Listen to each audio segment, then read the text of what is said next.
how to post great photos on Instagram.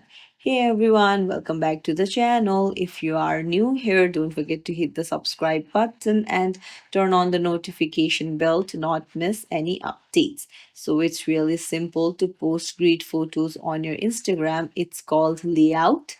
So let's dive right in. Open up your Instagram.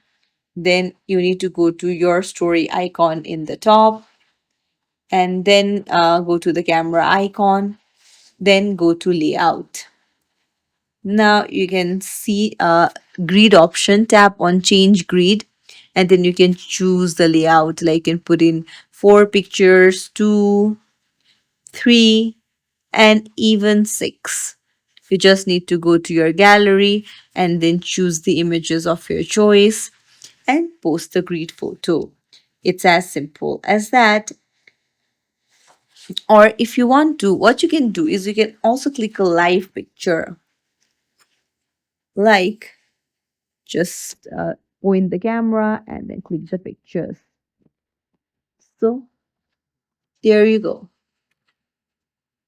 Like this, you can create your photo grid. If you found this tutorial helpful, don't forget to like the video and subscribe to our channel. Thank you for watching.